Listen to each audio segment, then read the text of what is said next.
The great legendary in the legal profession Mokilla Satyanarayana గారు. Sir ఇప్పుడు మన తెలంగాణ రాష్ట్రంలో deputy director of prosecution side ఉన్నారు. వరంగల్లో పబ్లిక్ ప్రాసిక్యూటర్ గా విధులు నిర్వహిస్తున్నారు. ఏదైనా క్రైమ్ జరిగితే అది ఖచ్చితంగా వీడియో ఫుటేజ్ కూడా కోర్టుకు సబ్మిట్ చేశారు. ఒక ఇన్వెస్టిగేషన్ ఆఫీసర్ ఇక్కడ సెర్చ్ చేస్తున్నాడు అంటే it should be a videograph. Zero FIR అనే కాన్సెప్ట్ ఇంకార్పొరేట్ చేశారు. నా మీద హైదరాబాద్ లో అఫెన్స్ జరిగింది. నేను అక్కడ భయపడి జరిగింది వచ్చేసాను వరంగల్. నేను ఇక్కడ లోకల్ పోలీస్ స్టేషన్ లో పోయి కంప్లైంట్ ఇవ్వచ్చు. ఒకవేళ అది ఫాల్స్ కంప్లైంట్ అని తెలిస్తే ప్రొటెక్ట్ చేసే విధంగా ఏమన్నా ఉన్నాయా సార్? 7 సంవత్సరాల లోపు ఉన్నటువంటి పనిష్మెంట్ కు సంబంధించి ఎవరైనా కంప్లైంట్ ఇస్తే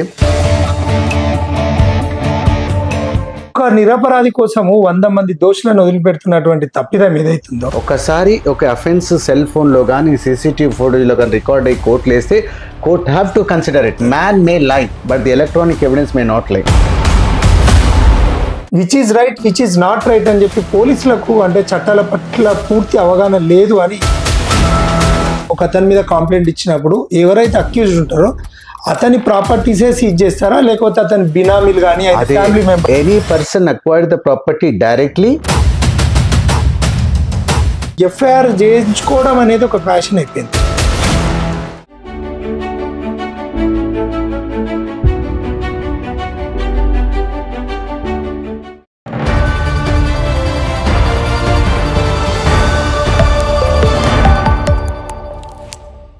వెల్కమ్ టు ఏఎన్ఆర్ స్టూడియోస్. ఈరోజు మన స్టూడియోస్కి ఒక గొప్ప వ్యక్తి మనకు రావడం. క్రిమినల్ మేజర్ చట్టాలు వాటిని పేర్లు మార్చి వాటిని అమెండ్ చేసినటువంటి విషయంలో మనకు వీటి మీద పూర్తిగా అవగాహన తీసుకురావడానికి the great legendary in the legal profession Mokilla Satyanarayana గారు మన స్టూడియోకి రావడం ముందుగా సార్కి ధన్యవాదాలు తెలియజేసుకుంటున్నాం. Thank you sir. నమస్కారం సార్. సార్ ఇప్పుడు మన తెలంగాణ రాష్ట్రంలో deputy director of prosecution side ఉన్నారు. వరంగల్లో పబ్లిక్ ప్రాసిక్యూటర్ గా విధులు నిర్వహిస్తున్నారు.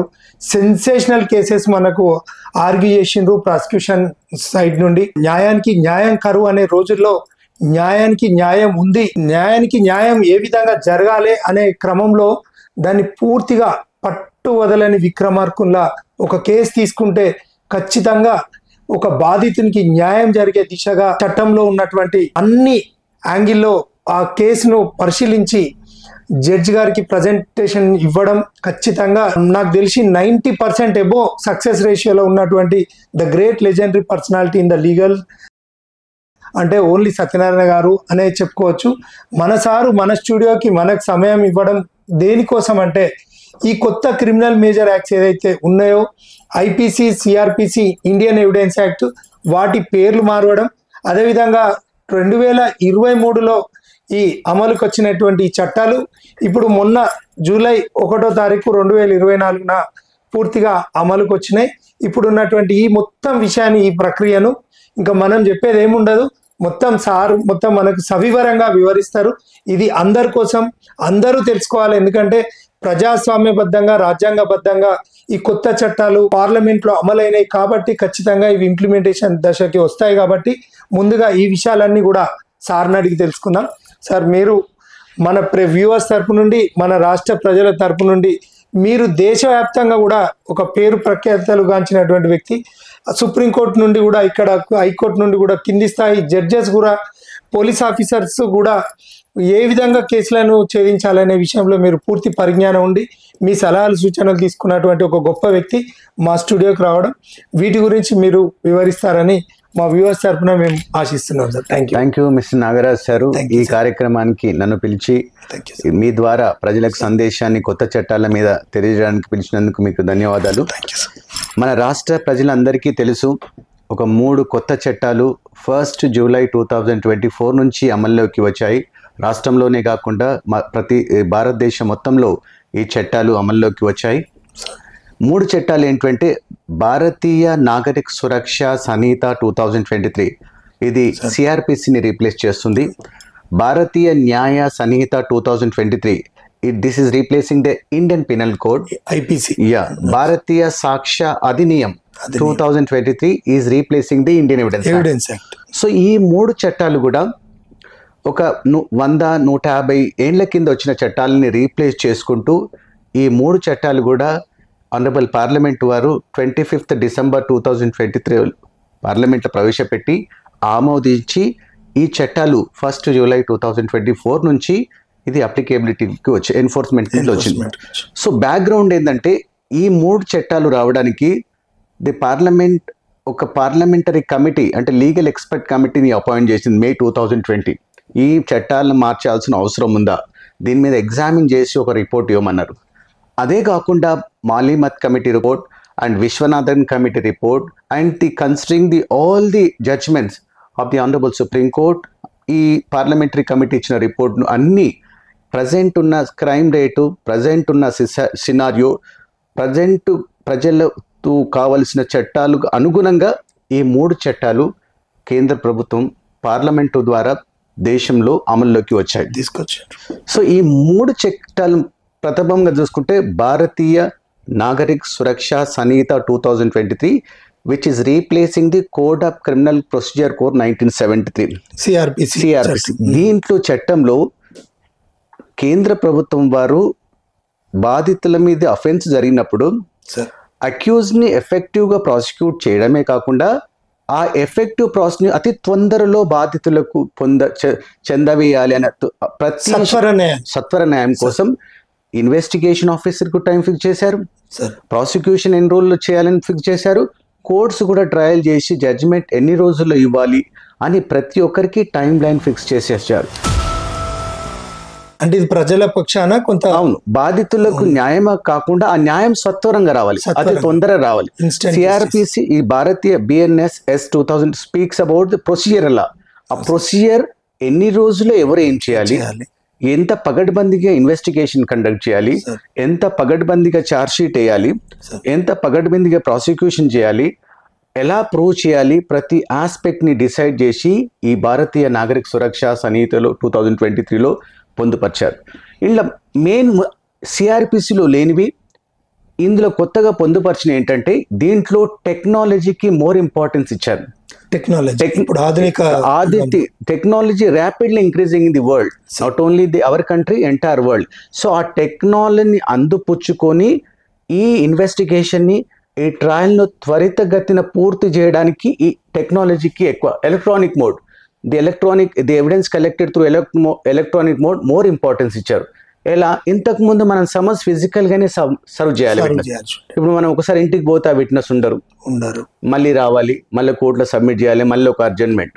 ఇప్పుడు ఈ చట్టం ప్రకారంలో ఒక అడిషనల్ నువ్వు ఫిజికల్గా సర్వ్ చేయొచ్చు, నువ్వు సమన్స్ కోర్టు ఇచ్చింది ఎలక్ట్రానిక్ మోడ్ కూడా విట్నెస్ కు సంబంధించి వాట్సాప్, ఈమెయిల్, సోషల్, వాళ్ళు ఆ విట్నెస్ ఏ మోడ్ అయితే ఇస్తారో ఆ మోడ్ ద్వారా కోర్టు ద్వారా ఆ మోడ్ ద్వారా ఎలక్ట్రానిక్ మోడ్ ద్వారా సమన్స్ సర్వ్ చేశారు with the permission of court. Yes, court అడుగుతాం మనం మెమోలో, మీరు ఎలక్ట్రానిక్ మోడ్ సర్వ్ చేస్తున్నారా, ఫిజికల్ మోడ్. ఎలక్ట్రానిక్ మోడ్ అయితే electronic image of the court and the digital signature of the court వస్తుంది. Electronic mode that is also treated as a deemed service. So ఇంతకు ముందు ఈ డిలే అండ్ షార్ట్ కట్ చేయడానికి ఇది easy, sitting in one place you can send the summons. So person sitting anywhere you will receive the summons, he need not be present in the house. So ఎప్పుడైనా కోర్టు నుంచి summons ఈజీగా witness కు summons serve చేసే అవకాశం ఈ చట్టంలో. ఇంతకుముందు సిఆర్పిసిలో లేదు, మనిషికి ప్రజెంట్ గా పోయి మాత్రం అతను లేకపోతే మళ్ళీ రావాలి. సో ఇట్లా రీప్రాసెస్ మనీ అప్లికేషన్ ఇవ్వడం, ఈ సమన్స్ సర్వ్ చేయడానికి మంత్స్ టుగెదర్, కమిషనర్ అపాయింట్ చేయడం, advocate commissioner, so expensive process, delay process and court adjournments. So ఇలా సర్వ్ చేయడం వల్ల నువ్వు one just sent summons reach అవుతుంది. సో ఒక్కసారి ఎలక్ట్రానిక్ మోడ్ ద్వారా విట్నెస్ కు సమన్స్ సర్వ్ అయితే it is a deemed service, he cannot deny, it's a deemed proof. So అలా డిలే కాకుండా ఇది పొందుపరిచారు. ఇంతకుముందు ఫిజికల్ మోడ్లో ఒక విట్నెస్ కు సమన్స్ చేయాలంటే ఇంటికి పోతే ఆ సమన్స్ ఇచ్చే వ్యక్తి లేనప్పుడు మేల్ అడల్ట్ మెంబర్కి మాత్రమే సర్వ్ చేయాలని ఉండే. ఇప్పుడు జెండర్ న్యూట్రల్ చేశారు, adult, any adult, male or female. So neutral చేశారు, జెండర్ న్యూట్రల్ చేశారు, ఎవరైనా సరే అడల్ట్ ఇన్ ది హౌస్. ఇది ఒక లాకోనాను మనం ఓన్లీ మేల్ అడల్ట్ ఉండే, ఇప్పుడు ఎవరైనా సరే అడల్ట్ ఇంట్లో వాళ్ళకి ఇచ్చి రావచ్చు ఫిజికల్ మూల ఆఫ్ చేసినప్పుడు. సో ఈ విధంగా అంటే ఎవరు ఉన్నా చేయండి. ఇంతకు ముందు మేల్ లేకుండా ఇంకెవరైనా ఉంటే మళ్ళీ రిటర్న్ వచ్చేవాళ్ళు, మళ్ళీ next process. So gender neutral చేశారు, ఎవరు అడల్ట్ ఇంట్లో ఉంటే వాళ్ళకి ఇవ్వచ్చు. This the good process. ఇంకొకటి ఇంకో 2 కొత్త సెక్షన్స్ ఈ భారతీయ నాగరిక సురక్ష సనీతిలో పొందుపరిచారు. ఏంటి? సెక్షన్ 105 ఏంది? పోలీస్ ఆఫీసర్ ఇన్వెస్టిగేషన్ చేసేటప్పుడు ఒక ప్లేస్ను సెర్చ్ చేస్తాడు. ఒక అఫెన్స్ జరిగింది, ఒక ప్రాపర్టీ అఫెన్స్ జరిగింది, అక్యూజ్ని పట్టుకుంటారు. ఆయన ప్రాపర్టీ ఎక్కడో ఉంది అంటే ఇంటికో ఎక్కడికో వెళ్ళి సర్చ్ చేస్తారు. ఇప్పుడు ఆ సర్చ్ని వీడియోగ్రాఫ్ చేయమన్నారు. ప్రతి సర్చ్ని ఒక ఇన్వెస్టిగేషన్ ఆఫీసర్ ఇక్కడ సెర్చ్ చేస్తున్నాడు అంటే it should be a videograph. Videograph లేకుండా ఏ సెర్చ్ కూడా ఇల్లీగల్. అంటే in order to maintain the transparency. అక్కడ చిన్న క్లారిటీ సార్, ఇంత ముందు ఇప్పుడు ఈ కొత్త చట్టం అమలు కాకముందుకు వచ్చినటువంటి సందర్భంలో పోలీస్ వారు, అంటే మీరు ప్రాసిక్యూషన్ సైడ్ నుండి ఉన్నారు, మిమ్మల్ని కూడా అడ్వైజ్ అడిగి ఏదైనా క్రైమ్ జరిగితే అది ఖచ్చితంగా వీడియో రికార్డు తీసుకునే ఆ వీడియో ఫుటేజ్ కూడా కోర్టుకు సబ్మిట్ చేసేది with the attach with the charge sheet.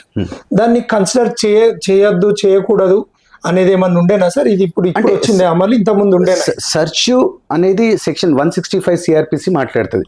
అక్కడ సెర్చ్ చేసుకునే పవర్ ఐఓకి ఇచ్చేది, కానీ వీడియోగ్రాఫ్ చేయాలి మ్యాండేటరీ అక్కడ లేదు. మ్యాండేట్ లేదు కాబట్టి ఐఓ. అవును సార్, డిస్క్రిప్షన్ అక్కడ ఆ 165 లో ఎక్కడ అన్నది the investigation officer can search any place అని ఉంటుంది అంతే. Now it is compulsory. నువ్వు సర్చ్ చేస్తున్నావు అంటే సర్చ్ చేసుకో, కానీ ఎంటైర్ ప్రొసీడింగ్స్ వీడియోగ్రాఫ్ చేయి. నువ్వు ఇక్కడ ఏమైనా ఇంక్రిమినేటింగ్ మెటీరియల్ సీజ్ చేస్తున్నావు అంటే వీడియోగ్రాఫ్ చేయి. ఇంక్రిమినేటింగ్ మెటీరియల్ రికవర్ చేసి పంచనామా చేస్తున్నావు అంటే you have to entire proceedings videograph చేయాలి. వీడియోగ్రాఫర్ లేడు అనుకో you can take in cell phone కూడా అన్నారు. వీడియోగ్రాఫ్ లేదు నీకు, నీ ఫోన్ లో తీసి యూ పెన్ డ్రైవ్ లకు ఎంటర్ చేసి కోర్టు. బట్ వీడియో ఆడియో మాత్రం కంపల్సరీ చేశారు. అది చేయడమే కాకుండా ఆ చేసిన అన్నెసెసరీ డిలేకు కోర్టుకు పంపించాలి. మీ దగ్గర పెట్టుకోవడానికి లేదు పోలీస్ ఆఫీసర్. కోర్టు ఏమన్నదంటే after conducting the search through electronic mode that proceedings must send to the court without unnecessary delay. ఎందుకని? In order to prove the genuinity. అక్కడ సర్చ్ జరిగింది, అక్కడ ప్రాపర్టీ దొరికింది, అక్యూజ్ దొరికిండు అని not only oral evidence, documentary, మనం electronic mode ద్వారా కూడా కోర్టుకు ప్రూవ్ చేస్తున్నాం. సో ఇది good move. Section 107 of the Bharatiya Nagarik Suraksha సనీత 2000. ఈ సెక్షన్ ఎక్కడా ఇంతవరకు లేదు. ఈ సెక్షన్ ఎందుకు పెట్టారంటే ఎవరైనా దేశంలో కానీ రాష్ట్రంలో కానీ క్రిమినల్ యాక్ట్ చేసి ఎవరు తన విక్టిమ్స్తో డబ్బులు తీసుకొని మిస్యూజ్ చేసి ఏదైనా ప్రాపర్టీలు కొన్నారనుకుందాం. Person while act collecting the money directly or indirectly misuses that money and acquires a property. ఇప్పుడు మేము ఆ స్కీమ్ పెట్టాం, ఈ స్కీమ్ పెట్టాం, డబ్బులు కలెక్ట్ చేస్తారు, చేసి ప్రాపర్టీస్ కొంటారు అండ్ బాధితులకు ఆ స్కీమ్కి సంబంధించి ఇవ్వరు. అప్పుడు బాధితులు ఏం చేస్తారు? పోలీస్ స్టేషన్లోకి వెళ్ళి కంప్లైంట్ పెడతారు. ఇంతకుముందు ఏముండే, వాళ్ళు ఆ విధంగా వాళ్ళ స్టేట్మెంట్ రికార్డ్ చేసేది, డాక్యుమెంట్స్ కలెక్ట్ చేసేది, వాళ్ళ మీద ఛార్జ్ షీట్ వేసేది, వీళ్ళు అఫెన్స్ చేశారని. ఇప్పుడు ఎఫ్ఐఆర్ రిజిస్టర్ చేస్తారు, ఛార్జ్ షీట్ వేస్తారు.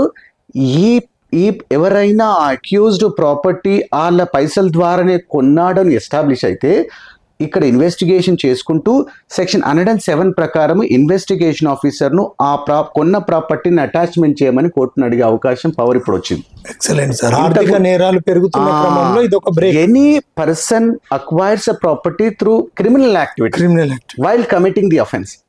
ఒకవేళ అతనే ఒక నేరస్తుడు ఉన్నాడు, ఈ ఆర్థిక నేరంలో ఒక క్రైమ్ చేసిండు అంటే ఇప్పుడు చిట్ ఫండ్ మోసాలు కానీ, రియల్ ఎస్టేట్ మోసాలు కానీ, ఇప్పుడు ఇవన్నీ కూడా బాగా వెలుగులోకి వస్తున్నటువంటి సందర్భంలో ఆ అఫెన్స్ ఎవరైతే ఇప్పుడు ఒక అతని మీద కంప్లైంట్ ఇచ్చినప్పుడు ఎవరైతే అక్యూజ్డ్ ఉంటారో అతని ప్రాపర్టీసే సీజ్ చేస్తారా, లేకపోతే అతని బినామీలు కానీ family members? Language any person acquired the property directly or indirectly, అతని పేరు మీద కానీ ఆ మనీ నుంచి వచ్చిన ఇండైరెక్ట్ లెవెల్ మీద నన్ను పెట్టినాడు. అందుకే వాడారు డైరెక్ట్లీ ఇండైరెక్ట్లీ ఎస్టాబ్లిష్ అయితే ఆ ఇన్వెస్టిగేషన్ ఆఫీసర్ ఇక్కడ ఇన్వెస్టిగేషన్ చేసుకుంటూ అతని మీద ఛార్జ్ షీట్ పొందుపరుచుకుంటూ ఇక్కడ ఈ అప్లికేషన్ పెట్టవచ్చు.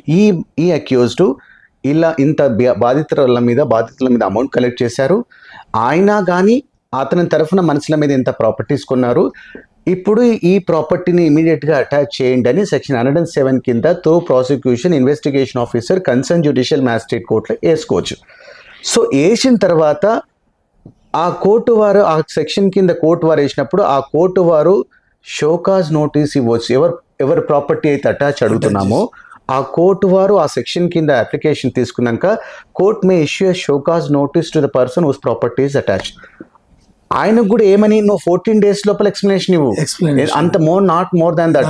ఇలా ఇన్వెస్టిగేషన్ ఆఫీసరు ఇలా మీ మీద అలిగేట్ చేశారు, మీరు ఫలానా మనీతో ఫలానా ప్రాపర్టీ కొన్నారంట, కాబట్టి అది బాధితులకు సంబంధించిన ప్రాపర్టీ అంట, మీరు ఏమంటారు 14 రోజుల లోపల ఎక్స్ప్లెనేషన్ ఇవ్వండి. అతను నోటీస్ ఇచ్చారు, ఎక్స్ప్లెనేషన్ 14 days కోర్టు వారికి సబ్మిట్ చేశారు. ఆ కోర్టు వారు ఆ ఎక్స్ప్లెనేషను ఈ ప్రాసిక్యూషన్ పిటిషన్ విని ఆ ప్రాపర్టీని అటాచ్ చేయొచ్చు. ఫర్ ఎగ్జాంపుల్ 14 days నోటీస్ ఇవ్వకుండా, for example investigation officer files an application stating that ఇక్కడ నేను అప్లికేషన్ ఏంగా ఆయన అమ్ముకునే అవకాశం ఉంది, ఎమినెంట్ డేంజర్ ఉంది అలినేషన్ ఆఫ్ ప్రాపర్టీ, ఆ అప్లికేషన్ వేసుకుంటూ కూడా ఎక్స్ పార్టీ అటాచ్మెంట్ ఆర్డర్ అడగవచ్చు పెండింగ్ ది ఎక్స్ప్లెనేషన్.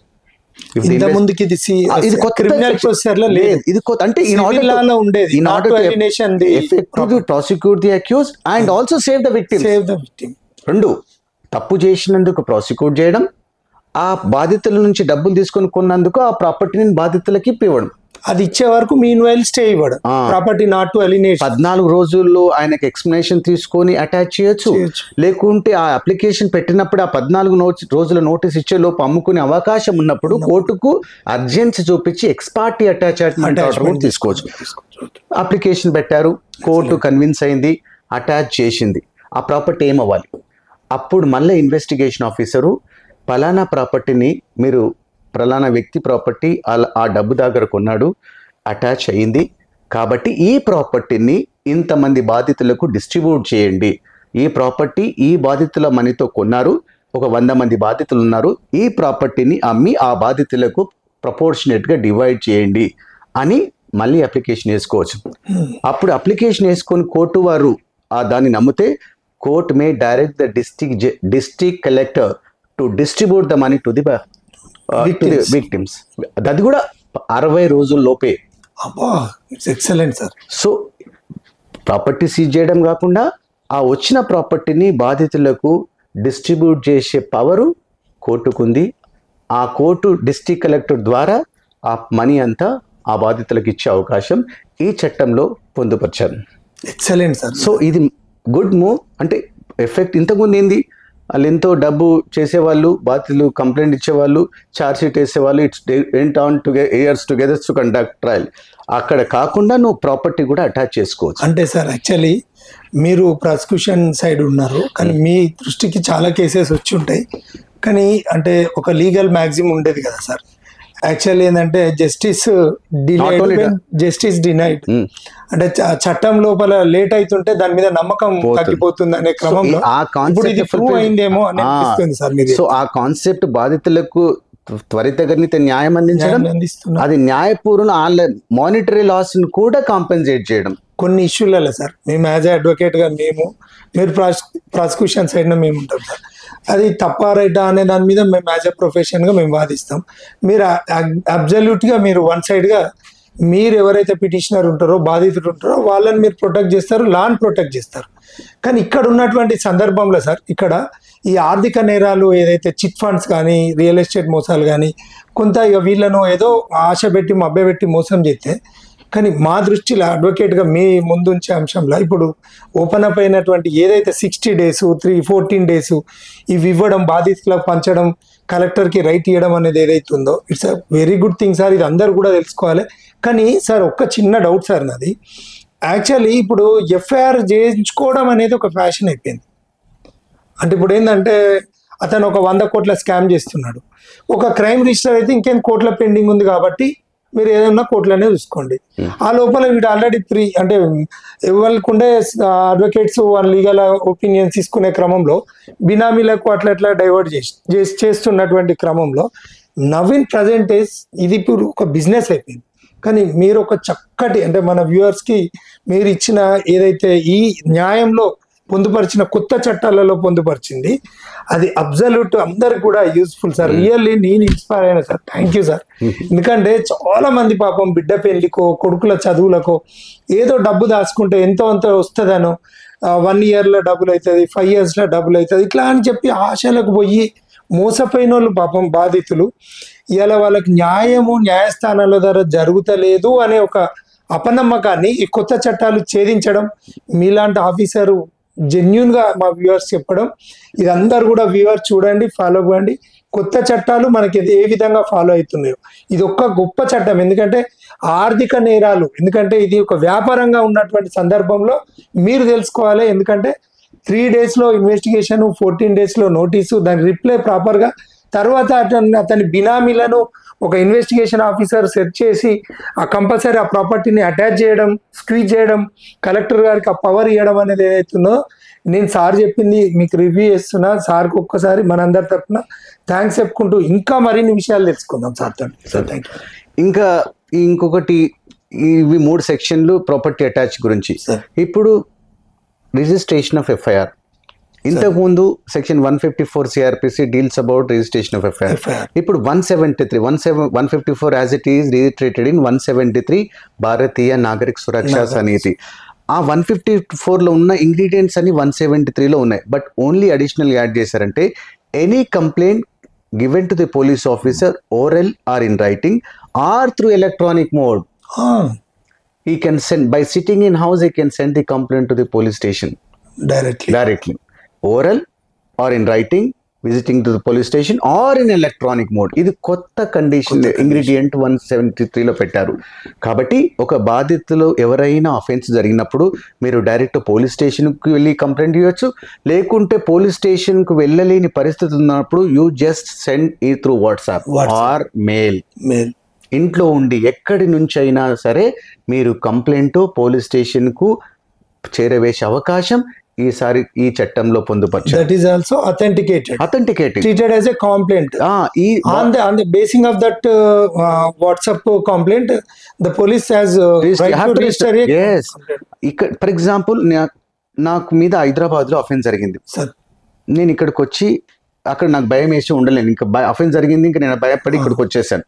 నేను ఇక్కడ కూర్చొని ఆ పోలీస్ స్టేషన్ ఈమెయిల్ ద్వారా నేను పంపించవచ్చు.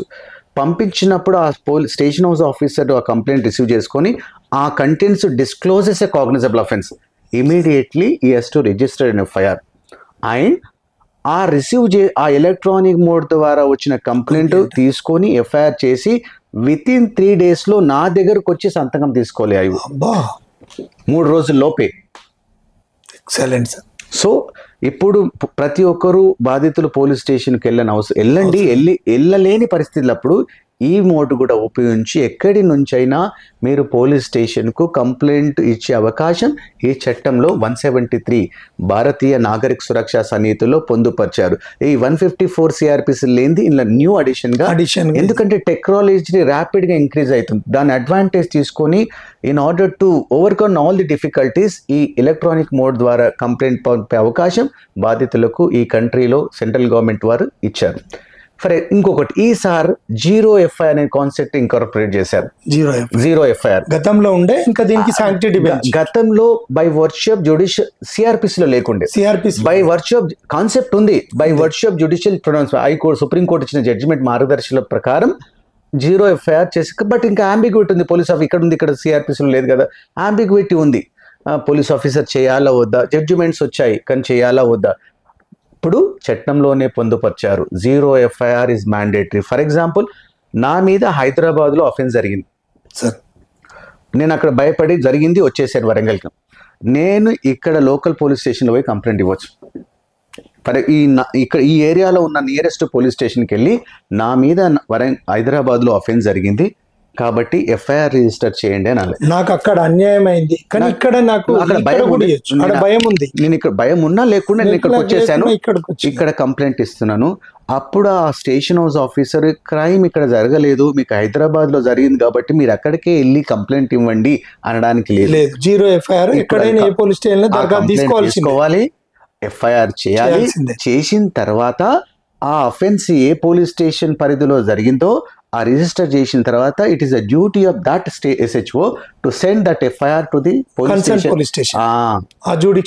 సో ఇప్పుడు ఎక్కడ నుంచి అయినా ఎక్కడ అఫెన్స్ జరిగిందన్నా నీ నియరెస్ట్ పోలీస్ స్టేషన్ లో కంప్లైంట్, కంట్రీలో ఎక్కడైనా జరగండి సార్ అంటే జుడిక్షన్ మొత్తం కంట్రీ స్టేట్ కాదు, ముంబైలో జరిగినా కూడా నేను వరంగల్కి వచ్చి నేను కంప్లైంట్ చేసుకోవచ్చు. ఈ ఎఫ్ఐఆర్ ఎక్కడ జరిగిందో అక్కడికి పంపాలి, మళ్ళీ ఇన్వెస్టిగేషన్ స్టార్ట్ చేస్తారు. బట్ క్రైమ్ రిజిస్టర్ చేసుకోవడం మాత్రం ఎక్కడైనా చేయాలి. ఎవ్రీ సిటిజన్ కు ఏ పోలీస్ స్టేషన్ కైనా నేను ఇక్కడ నీ ఏరియాలో క్రైమ్ జరగలేదు, నేను చేయలేను, మీరు ముంబైలో జరిగింది లేకుంటే హైదరాబాద్ లో జరిగింది, మీరు అక్కడికి వెళ్ళి కంప్లైంట్ చేయండి ఇప్పటివరకు మనం చూసాం. అవును సార్, నా పోలీస్ స్టేషన్ కి రాదు, నా పరిధి కాదు. ఇప్పుడు ఎవరు ఏ బాధితులు ఒక కంప్లైంట్ తీసుకొని పోయినప్పుడే అది తీసుకోవాలి, ఎఫ్ఐఆర్ చేయాలి. Then SHO has to verify ఇది నా జ్యూరిస్డిక్షన్లో జరిగిందా పక్క జ్యూరిస్డిక్షన్ జరిగిందా. ఆ SHO జ్యూరిస్డిక్షన్లో ఆ క్రైమ్ జరిగితే ఈ కెన్ కమెన్స్ ఇన్వెస్టిగేషన్. ఈ క్రైమ్ వేరే జ్యూరిస్డిక్షన్లో జరిగిందంటే ఆ ఎఫ్ఐఆర్ ఏ జ్యూరిస్డిక్షన్లో జరిగిందో ఆ జ్యూరిస్డిక్షన్కు ఆ ఎఫ్ఐఆర్ పంపి. This is called zero FIR. ఇంతకు ముందు కూడా కాన్సెప్ట్ ఉండే, but there is an ambiguity in the stakeholders involved in the dispense because it's virtue of a judicial pronouncement. ఆ judicial judgment ఆధారంగా ఇప్పుడు 173లో చట్టమే చేసేసారు ఇక. So there is no ambiguity at all. Zero FIR. ఎక్కడైనా any citizen against whom a crime is committed, he can visit nearest police station and give a complaint. All over India jurisdiction. Yes. It is easy. అసలు police station పరిధిని తీసేసి India మొత్తం ఒక పరిధిగా చేసి నా police station jurisdiction రాదు అనడానికి ఇప్పుడు లేదు. ఎవరు పోయినా తీసుకోవాల్సిందే. ఈవెన్ దో మనం వాట్సాప్ ద్వారా కానీ మెయిల్ ద్వారా కానీ వాట్సాప్ ఆర్ జీరో ఎఫ్ఐఆర్ ఎక్కడ జరిగినా మనం ఏ పోలీస్ స్టేషన్ కి ఇచ్చినా ఆ పోలీసు వారే అక్కడికి పంపాలి. ఈ 3 అడిషన్ ఎక్స్ట్రాగా వచ్చాయి. ఏదైతే మళ్ళీ 3 days లో ఇతను ఎక్కడుంటే అక్కడికి వచ్చి ఏదైతే ఎలక్ట్రానిక్ మోడ్ పంపుతాం పోలీస్ స్టేషన్ విజిట్ కాకుండా మనం ఎక్కడ నుంచి అప్పుడు మళ్ళీ అదే 3 రోజుల లోపల ఈ కంప్లైంట్ సిగ్నేచర్ తీసుకోవాలి. ఎందుకంటే ఎలక్ట్రానిక్ మోడ్ పంపుతున్నాడు కదా, దీనికి సరిపడా మ్యాన్ పవర్ ఉందంట department. So electronic gadgets improve చేస్తున్నారు. Study what is to be improved only electronic gadgets. Sir అంటే దీని మీద ఇప్పుడు హైదరాబాద్ లో క్రైమ్ జరిగింది sir. Hyderabad Warangal it's process of 3 hours journey. But వేరే స్టేట్ లో ముంబైలో జరిగింది సార్. ఇంతకుముందు అంటే మనకి ఇక్కడ పోలీస్ వాళ్ళు స్టేట్ టు స్టేట్ కోఆర్డినేట్ చేసుకునేది. ఇప్పుడు మన ముంబైలో జరిగిన అఫెన్స్ ను హైదరాబాద్ లో కంప్లైంట్ ఇచ్చిండు, జీరో ఎఫ్ఐఆర్ చేసిండ్రు. ఇప్పుడు ఇక్కడ ఉన్నటువంటి పరిస్థితుల్లో అక్కడ ఏదన్నా మన వీళ్ళు స్టేట్ టు స్టేట్ ఇంటర్లింక్ వీళ్ళు సపోర్ట్ చేసుకొని ఇక్కడ ఆఫీసర్ కాకుండా అక్కడ ఆఫీసర్ ఇన్వెస్టిగేషన్ చేయాలా, ఈయననే పోయి లేదు. అఫెన్స్ ఎక్కడైతే ఏ పోలీస్ స్టేషన్ జ్యూరిస్డిక్షన్ జరుగుతారో ఆ పోలీస్ స్టేషన్ ఇన్వెస్టిగేషన్ ఆఫీసర్ మాత్రమే ఇన్వెస్టిగేషన్ కాబట్టి ఎఫ్ఐఆర్ చేసే పని మాత్రం ఇక్కడ ఎఫ్ఐఆర్ ఆయన అక్కడ మాట్లాడి మంచిగా రికార్డ్ బిల్డప్ చేసి దాన్ని రిజిస్టర్డ్ పోస్ట్ దూరం అయితే రిజిస్టర్డ్ పోస్ట్ పంపించాలి, అక్కడ ఇన్ఫార్మ్ చేసి అండ్ ఒక కాపీ ఆన్లైన్ లో వాళ్ళకి పంపించాలి. అంతే, that's all. He has to register FIR. ఎందుకంటే ఆయన జ్యూరిస్డిక్షన్ జరగలేదు. అంతే సార్. సో ఎందుకంటే ఆ బాధితుడు ముంబై వెళ్ళలేడు. ఇప్పుడు సార్ ముంబై వెళ్ళి అక్కడ ఇచ్చే పరిస్థితి ఆయనకు లేదు. ఇక్కడ ఇస్తారు. It is easy duty. FIR register చేసి దాన్ని రిజిస్టర్డ్ పోస్ట్లో వాళ్ళతో ఆన్లైన్లో ఒక కాపీ వాళ్ళకి పంపించి మాట్లాడి ఆ ఒరిజినల్ రికార్డ్ అంతా ఆ పోలీస్ స్టేషన్కి పంపాలి. అప్పుడు దే విల్ ఇనిషియేట్ ఇన్వెస్టిగేషన్. ఆ లోకల్లో ఇన్వెస్టిగేషన్. కానీ పోలీస్ స్టేషన్లో ఒక నానుడి ఉండే కదా సార్. అంటే యాక్చువల్లీ పోలీస్ స్టేషన్ పోవాలంటే ఒకప్పుడు అంటే పోలీస్ స్టేషన్ ఆ వ్యవస్థ ఇంకా కొనసాగుతున్నటువంటి సందర్భంలో మీరు ప్రాసిక్యూషన్ సైడ్ ఉన్నారు, మీరు యాక్సెప్ట్ చేసినా చేయకుండా మేము యాజ్ అన్ అడ్వకేట్గా వ్యూవర్స్ తరఫున కొంతమంది ఆఫీసర్స్ ఉన్నటువంటి పరిస్థితుల్లో స్టేషన్ పోవాలంటే వాళ్ళ పదజాలం కానీ వాళ్ళు రిజిస్టర్ చేస్తారా చేయరా, చేసిన తర్వాత దానికి డిలే ఉండేది, ఇవన్నిటికీ చెక్ పెట్టింది కొత్త చట్టం. మీ ద్వారా చక్కగా విషయం తెలుసుకున్నాం సార్. అంటే ఈ రకంగా ఇవి ఉన్నాయి సార్. దీంట్లో ఉన్నటువంటి పరిస్థితుల్లో మీరు ప్రాసిక్యూషన్ నుండి ఉన్నారు కదా సార్, మేజర్ చట్టాలు ఇవన్నీ ఉన్నాయి. యాక్చువల్లీ ఉన్నటువంటి సందర్భంలో మీరు చాలా చక్కటి విషయాలు మీరు బయటికి తీసుకొచ్చిండ్రు. కానీ ఇక్కడ సార్ కొన్ని ఇప్పుడు కన్విక్షన్ రేషియో ఏదైతుందో మీలాంటి ఆఫీసర్స్ ఉన్నారు, ఇక వాడి కర్మ మీ చేతిలో పడ. ఎందుకంటే సార్ ఉన్నాడు అంటే ఇంకా ఖచ్చితంగా అంటే నిజాన్ని మీరు అబద్ధాన్ని నిజం ఎప్పుడు చేయరు. దాని మీద ఏదన్నా లేకోనస్ ఉంటే దాన్ని మీరు ఆ కేసు కూడా ముట్టుకొని సందర్భాలు మేము విన్నాం, చూసినాం, అందరికి కూడా తెలుసు. ఖచ్చితంగా అక్కడ బయాస్ లేకుండా బాధితునికి నిజంగా న్యాయం జరగాలంటే మీరు ఒక యుద్ధంలో ఒక వీరుని పోరాటం చేసి కేసును గెలిపిస్తారు.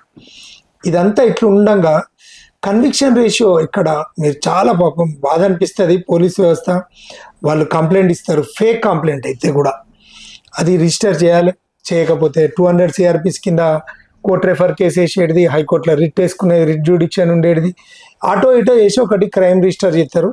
బియాండ్ ద క్రైమ్ కొన్ని సివిల్ కేసెస్ కూడా, అంటే ల్యాండ్ ఇష్యూస్ కానీ, ఫైనాన్షియల్ ట్రాన్సాక్షన్స్ కానీ, ఇంకా అదర్ ఏమైనా ఇల్లీగల్ యాక్టివిటీస్ కానీ కూడా చేసినటువంటి సందర్భంలో కోర్టులో ఈ లాకోనస్ ఉంది. 2 ప్రశ్నలు సార్ మిమ్మల్ని, మా వ్యూవర్స్ తరపున. మీరు ఒక్కటి ఏంటంటే సార్, ఫాల్స్ కంప్లైంట్ మీద ఇప్పుడు కొత్త చట్టాలల్లో ఒకవేళ అది ఫాల్స్ కంప్లైంట్ అని తెలిస్తే పనిష్ చేసే, ప్రొటెక్ట్ చేసే విధంగా ఏమన్నా ఉన్నాయా సార్? ఇది మంచి ప్రశ్న. మీరు అడిగిన క్వశ్చన్ ని అడ్రస్ చేసుకుంటూ సెక్షన్ 173లో పొందుపరిచారు. ఏమని? ఇంతకు ముందు సెక్షన్ 173 ఆఫ్ భారతీయ నాగరిక సురక్ష సంహిత, అంటే registration of FIR. For example CrPC, ఇంత ముందు సిఆర్పిసి, నౌ ప్రెజెంట్ BNSS 2023, భారతీయ నాగరిక సురక్ష, అంటే it equivalent to CrPC. So మీరు అన్నదానికి ఇంతకు ముందు మీ క్వశ్చన్ కు జవాబు లేకుండే ఇప్పుడు ఈ చట్టంలో జవాబు వచ్చింది. ఏమని? ఎవరైనా ఒక కంప్లైంట్ పోలీస్ ఆఫీసర్కి ఇచ్చినప్పుడు, స్టేషన్కి వెళ్ళి కంప్లైంట్ ఇచ్చినప్పుడు, offence punishable for 3 years or more or less than 7 years ఉన్నటువంటి కంప్లైంట్ అయినప్పుడు, ఆ సెక్షన్లో అప్లికబిలిటీ అయినప్పుడు, అక్కడ investigation officer gets a doubt, ఇది జెన్యూన్ ఉందా లేదా, he wanted to verify. So without registration of FIR he can verify. ఇప్పుడు కొత్త చట్టంలో అది పొందుపరిచారు.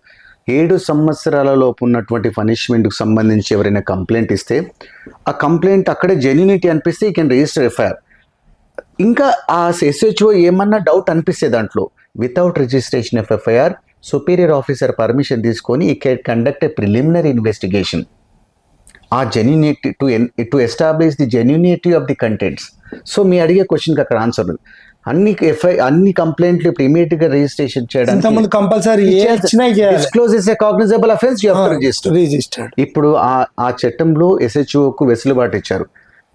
ఏదైనా కంప్లైంట్ పనిషబుల్ ఫర్ 7 years అనే కంప్లైంట్ SHO దగ్గరకు వచ్చినప్పుడు, it is the discretion of the SHO. Superior officers permission తీసుకొని he can conduct preliminary investigation to find out the truth in the complaint. If the prima facie truth ఉంది అనుకుంటే you can go for a registration of FIR. Truth లేదని establish అయితే you can close that complaint. ఇప్పుడు ఎవరైతే complaint ఇస్తారో అది falls complaint అని చెప్పి కంప్లైంట్ కి ఆయన మీద ఏమన్నా యాక్షన్ తీసుకునే? తప్పకుండా. ఇప్పుడు కొత్త చట్టాల ప్రకారం ఫాల్సిఫికేషన్ ఆఫ్ కేస్ అని మనం ఎఫ్ఐఆర్ రిజిస్టర్ చేయించదు. అది ఎఫ్ఐఆర్ అయిన తర్వాత. ఇక్కడ ప్రిలిమినరీ ఇన్వెస్టిగేషన్ లోనే ఎఫ్ఐఆర్ కాలే. ఇంకా ప్రిలిమినరీ ఇన్వెస్టిగేషన్ లోపల అది తప్పంటే అసలు ఇంకా ఎఫ్ఐఆర్ చేయడు. ఫర్ ఎగ్జాంపుల్ 7 years లోపల ప్రిలిమినరీ ఇన్వెస్టిగేషన్ చేయకుండా ఎఫ్ఐఆర్ చేసిన తర్వాత ఇన్వెస్టిగేషన్లో ఫాల్స్ అని తేలింది. అప్పుడు ఎవరి మీద అయితే ఫాల్స్ కేసు పెట్టారో ఫాల్సిఫికేషన్ ఆఫ్ కేసు పెట్టొచ్చు అండ్ డిఫమేషన్ కేసు వేసుకోవచ్చు. సివిల్ రెమెడీ మీరు మంచి ఐ ఇన్ఫ్లుయెన్స్, మీకు చాలా రెప్యుటేషన్ ఉంది, నువ్వు crores rupees అడుగు, based on reputation of a person you can go for a defamation కి వెళ్ళొచ్చు, క్రిమినల్ ఫాల్సిఫికేషన్ ఆఫ్ కేసెస్, 2 రకాలుగా వెళ్ళొచ్చు. దాని మీద కూడా స్పీడీ డిస్పోజల్ ఏదైనా సరే time limit. Even though police officer investigation అతను ఇన్ఫ్లుయెన్స్ అయ్యి ఇది ఫాల్స్ కంప్లైంట్, జెన్యూన్ కంప్లైంట్ అయినా కూడా ఫాల్స్ కంప్లైంట్ అని డిస్క్రిషనరీ పవర్ ను మిస్యూజ్ చేస్తే పబ్లిక్ సర్వీస్ ప్రొటెస్ట్ పిటిషన్ మనం వేసుకునేది గతంలో ఉంది, ఇప్పుడు కూడా అదే ఉంది. సెక్షన్ తీసేయలేదు. ప్రొటెస్ట్ పిటిషన్ ఎవరైనా కంప్లైంట్ ఇచ్చినప్పుడు ఎఫ్ఐఆర్ రిజిస్టర్ చేసి ఎవరైనా investigation officer false or mistake of fact lack of evidence కింద కేసు క్లోజ్ చేశారనుకోండి, బాధితులకు ఇంకా ఆ లేదు అందులో జెన్యూనిటీ ఉంది అనుకున్నప్పుడు ఆ రిపోర్ట్ ఏదైతే ఫాల్స్ రిపోర్ట్ వేస్తారో కోర్టులో, బాధితులు కానీ ఆ కోర్టుకు అప్రోచ్ అయ్యి ఎవిడెన్స్ ప్రొడ్యూస్ చేసి ఆ కోర్టును కాగ్నిజెన్స్ తీసుకునే అవకాశం కూడా ఈ చట్టంలో ఉంది. ఒకవేళ కాగ్నిజెన్స్ తీసుకున్నప్పుడు అందులో ఆ ప్రొటెస్ట్ పిటిషన్ లో పోలీస్ వారిని కూడా యాజ్ ఎ కో-అక్యూజ్డ్ గా యాడ్ చేయొచ్చు? అట్లా ఉండదు. మీరు ఆ ప్రొవిజన్ ఎక్కడ లేదు. డిపార్ట్మెంటల్ అఫీషియల్ ఇన్ఫార్మ్ చేయొచ్చు, నేను జెన్యూన్ కంప్లైంట్ ఇచ్చినా కూడా పలానా SHO గారు, బట్ కోర్టు నన్ను అప్రిషియేట్ చేసి కన్విన్స్ అయ్యి కాగ్నిజెన్స్ తీసుకొని కన్విక్షన్ ఇచ్చారు కాబట్టి టేక్ యాక్షన్ అని సుపీరియర్ ఆఫీసర్ కంప్లైంట్ చేసే అవకాశం ఉంది. వాళ్ళు ఎంక్వైరీ చేసి ఓన్లీ ఫర్ ద డిపార్ట్మెంట్ అంతే. అక్కడ క్రిమినల్ ప్రాసిక్యూషన్ గురించి ఎక్కడ మాట్లాడారు? ఇక్కడ ఎక్కడ చూసినా సార్, ఇప్పుడు మీలాంటి వారు వాళ్ళు ఏ కేసు పెట్టినా అది బర్డెన్ ఆఫ్ ప్రూఫ్ అంతా మీరు బేర్ చేయాలి, పబ్లిక్ ప్రాసిక్యూటర్. వాళ్ళు చేసిన రాంగ్ఫుల్ యాక్ట్ కానీ రాంగ్ఫుల్ గెయిన్ కానీ మీకు ఏమైనా పవర్ ఉందా సార్ ఈ పోలీస్ ఆఫీసర్స్ మీద? మీరు రెఫర్ చేసిన సందర్భాలు ఉంటాయి? తప్పకుండా. ఇప్పుడు ఫాల్స్ కేసెస్ ప్రతి charge sheet through public prosecutor ద్వారా స్క్రూటినీ అయిపోవాలి. అవును సార్. ఆ స్క్రూటినీ వచ్చినప్పుడు మాకు అక్కడ ఏమైనా తప్పులు అనిపించినప్పుడు we will always advise on these are remarks చేసి రిటర్న్ చేసేస్తాం. ఆ రిమార్క్స్ కంప్లై అయ్యే వరకు మేము charge sheet we can write any remarks. మేము we have to go to the entire charge sheet, we have to go to all the documents collected by the investigation officer. అక్కడ మాకు ఏమైనా doubt వచ్చినప్పుడు ఆ doubts మొత్తం we will advisory రూపంలో రాస్తాం. I have gone through the record, these are the mistakes committed by the so and so officer, please rectify and send it. So ఆ power public prosecutor ఉంది. ఆ mistakes rectify చేసే వరకు కూడా మేము charge sheet approve చేయం. మేమంతా అవన్నీ పకడ్బందీగా కలెక్ట్ చేశారు, ట్రూత్నెస్ ఉంది అన్నప్పుడే మేము ఆ ఛార్జ్ షీట్ అప్రూవ్ చేసి కోర్టుకు పంపిస్తాం. సార్ ఇప్పుడు గతంలో జరిగిన నేరాలు ఉన్నాయి, ఇప్పుడు జూలై 1 వరకు నుండి ఏదైతే క్రైమ్స్ రిజిస్టర్ అయితే కొత్త చట్టాలతోటే పోవాలి అనేది ఇప్పుడు అంటే పార్లమెంట్లో అది ఎన్ఫోర్సబిలిటీకి వచ్చింది కాబట్టి ఉంది కదా సార్. ఇప్పుడు గతంలో జరిగిన నేరాలు ఇప్పుడు కొత్తగా వేసే ఛార్జ్ షీట్లు, ఇప్పుడు కొత్తగా వేసే ఛార్జ్ షీట్ ఏదైతే ఉంటుందో ఈ కొత్తగా వేసే ఛార్జ్ షీట్ ఏదైతే మీరు అన్న వీడియో ఎవిడెన్సెస్ కలెక్ట్ చేసేటప్పుడు త్రూ వీడియో కవరేజ్ కానీ ఈ రకంగా టెక్నాలజీ ద్వారా ఫైల్ చేసే సిస్టమ్ను తీసుకుంటారా లేకపోతే ఇప్పుడు రిజిస్టర్ అయిన వాటి నుండే ఈ గో త్రూ అవుతుంది? మంచి ప్రశ్న అడిగారు నారాజ్ సార్. ఏ అఫెన్స్ అయినా 30 జూన్ 2024 11:59 PM వరకు అంటే మిడ్ నైట్ వరకు ఆ రోజు వరకు జరిగిన అఫెన్సెస్ అన్ని ఆ చట్టాల ప్రకారం మాత్రమే ఇన్వెస్టిగేట్ చేయాలి, ఆ చట్టాల ప్రకారమే ఛార్జ్ షీట్ వేయాలి, ఆ పాత చట్టాల ప్రకారమే ట్రయల్ జరగాలి, ఆ పాత చట్టాల ప్రకారమే జడ్జిమెంట్ రావాలి. 30 జూన్ 2020 11:59 PM వరకు జరిగిన అఫెన్సెస్ అన్నీ కూడా ఈ పాత చట్టాల ప్రకారం జరగాలి. ఫర్ ఎగ్జాంపుల్ 30 జూన్ 2024 సాయంత్రం 6:30కి అయింది అఫెన్స్, బట్ ఈ కొత్త చట్టాలు వచ్చినప్పుడు కంప్లైంట్ ఇస్తున్నారు. వాళ్ళు ఇవ్వలేదు. నేను 1 జూలై 2024 రోజు ఇస్తున్నాను. అఫెన్స్ జరిగింది నిన్న, పాత చట్టాలు ఇవాళ నేను కంప్లైంట్ ఇస్తున్నా. అయినా సరే ఇన్వెస్టిగేషన్ ఆఫీసర్ పాత ఐపీసీ కిందనే ఎఫ్ఐఆర్ చేయాలి. అది అందులో section 531 of Bharatiya Nagarik Suraksha ఖరీదులో parliament వాళ్ళు ఏ రోజు 30 జూన్ 2024 వరకు any investigation, any inquiry, any trial should be dealt with the old laws అని అక్కడ క్లియర్గా పొందుపరిచారు. ఈవెన్ ఈ ఒక 30 జూన్ జరిగిన అఫెన్స్ను మనకు 15 రోజులు అంటే ఈ రోజు ఫర్ ఎగ్జాంపుల్ ఈ రోజు ఎంత 8th 7th ఈ రోజు కూడా కంప్లైంట్ ఇస్తే మీరు పాత చట్టం ప్రకారమే కేసు రిజిస్టర్ చేయాలి, పాత చట్టాల ప్రకారమే ఇన్వెస్టిగేషన్ చేయాలి, పాత చట్టాల ప్రకారమే ట్రయల్ చేయాలి. డేట్ ఆఫ్ అఫెన్స్ ఒకవేళ ఓల్డ్ అయితే కూడా అంతే, కాజ్ ఆఫ్ డిలే ఉన్నా కూడా మనకు డేట్ ఆఫ్ అఫెన్స్ ఇంకా 10 రోజుల తర్వాత ఇచ్చినా సరే తర్వాత ఇచ్చినా కూడా అప్లై అవుతుంది. Any crime after 1/7/2014 have to be followed for new laws. Any offense prior to 30 June to 1 July 2024 pending or trial is going on or judgment is, all should be followed old laws not related with the new laws. Any offense after 1/7 only new laws will apply. Sir ఇప్పుడు కొత్త చట్టాలు పాత చట్టాలు ఇవి ఉన్నాయి కదా sir, పాత చట్టాల ప్రకారంగా మాట్లాడుకుంటే ఇవన్నీ కూడా బ్రిటిషర్స్ నుండి మనకు అదే ఫ్లోలో వస్తున్నటువంటి సందర్భం. కాకపోతే జడ్జిమెంట్ బేస్డ్ కొన్ని డిపెండింగ్ అపాన్ ది ప్రాసిక్యూషన్ నుండి కూడా వచ్చినటువంటి అమెండ్మెంట్స్ ఏవైతే ఉన్నాయో ఫాలో అవుతున్నారు. కానీ ఇప్పుడు ఐపీసీ 1860, సిఆర్పిసి కొత్త అమెండ్మెంట్ అయిన 1973, ఇండియన్ ఎవిడెన్స్ యాక్ట్ 1872, ఇవన్నీ పురాతన చట్టాలు కదా సార్. అప్పుడు అసలు ఈ క్రైమ్స్ అనేటివి ఉండొచ్చు సార్, ఎందుకంటే ఆ కాలంలో ఆధారం బట్టి అప్పుడు చేసే మానవ విలువలు సామాజిక విలువలు ఉన్నటువంటి ఆ క్రమంలో ఇప్పుడు ఉన్నటువంటి ఆధునిక చట్టాలు ఆధునిక క్రైమ్స్ కి సరిపోనటువంటి సందర్భంలో ఇక్కడ నేను మిమ్మల్ని పెద్దలు గౌరవనీయులు మీరు ఎందుకంటే ప్రాసిక్యూషన్ నుండి పూర్తి పట్టున్నటువంటి వ్యక్తిగా నేను సమాజం పట్ల నేను అడ్వకేట్గా కాదు సార్, సమాజం పట్ల ఉన్నటువంటి క్రైమ్ రిజిస్టర్ అయింది, ఒక మర్డర్ జరిగింది, మర్డర్ జరిగితే ఆ మర్డరు అన్నీ కూడా ప్రాపర్గా police scene of offence evidences మన collaborative evidence circumstantial evidence seizure property seize చేయడము అన్నీ కూడా బ్లడ్ శాంపిల్స్ అన్నీ కూడా సబ్మిట్ చేస్తారు with the help of the prosecution. Not only you sir, you are the authority but any person అన్నీ కూడా guidance తీసుకున్నాక కేసులు కన్విక్షన్ రేషియో లేదు, అనుకున్నంత లేదు. ఒకవేళ మర్డర్ కేసు కొట్టేసింది సార్, ఈ కొట్టేసిన మర్డర్ కేసును చాలా మీరు ప్రాసిక్యూషన్ నుండి కొంతమంది బాధ్యతగా అప్పీల్ పోతుంటారు, కొంతమంది పోరు. కానీ మరి ఈ మర్డర్ కేసు ఇది కొట్టేసిండ్రు అన్నప్పుడు అంటే ఇక్కడ ఒక చిన్న ఇంటరప్ట్ సార్. ఎందుకంటే చట్టంలో కాన్స్టిట్యూషన్లోనే ఒకటి ఉంది, 100 మంది నేరస్తులు నేరం నుండి తప్పించుకున్నా పర్లే, ఒక నిరపరాధికి శిక్ష పడద్దు అని ఏదైతే స్ట్రాంగ్ నానుడి ఉందో, కానీ ఒక్క నిరపరాధి కోసము 100 మంది దోషులను వదిలిపెడుతున్నటువంటి తప్పిదం ఏదైతుందో ఈ నేరం పెరిగింది అనేది మా వ్యూవర్స్ తరపు నుండి మీ ఇంటర్వ్యూ ఉందని చెప్తే ఇది అడగమని చెప్పి కొంతమంది సోకాల్డ్ కొంత ఇంటెలెక్చువల్స్, చాలా ఇంటెలెక్చువల్స్ అంటే వాళ్ళు మిమ్మల్ని అడగమన్న ప్రశ్న సార్, వాళ్ళు హ్యాపీ ఫీల్ అవుతారు. మీరు ఇది కొంచెం క్వశ్చన్ ఆన్సర్ చెప్పి ఇంకొక 2-3 సిఆర్పిస్ లో చెప్పాలి మీకు. Thank you. మీరు ఏంటంటే మన జ్యుడిషియల్ సిస్టమ్, మన క్రిమినల్ సిస్టమ్ ఇన్ ఇండియా ఏంటంటే we're on adversarial criminal justice సిస్టంలో ఉన్నాం. All foreign countries are equatorial criminal justice సిస్టంలో ఉన్నాయి. మన ఇండియాలో ఏంది, ఒక కంప్లైంట్ ఇచ్చి ఒకరిని పలానా వాళ్ళు అఫెన్స్ చేశారని ఎఫ్ఐఆర్ అయినప్పుడు ఆ ఇన్వెస్టిగేషన్ ఆఫీసర్ ఛార్జ్ షీట్ ఆయన అరెస్ట్ చేసి ఛార్జ్ షీట్ తీసి కోర్టులో ఇస్తారు. దానికి అనుగుణంగా ఎవిడెన్స్ తీసుకుంటారు. ఆయన కోర్టుకు వచ్చి is only the silent accused అనేట మన ఇండియన్ సిస్టంలో is only a silent spectator. మనమే ఆయన కేసు చేశాడని, అఫెన్స్ చేశాడని ప్రూవ్ చేయాలి. ఆ డాక్యుమెంట్ కలెక్ట్ చేసినాయని, ఇతనే నేరం చేసినని మనమే నిరూపించాలి. Is only the silent spectator.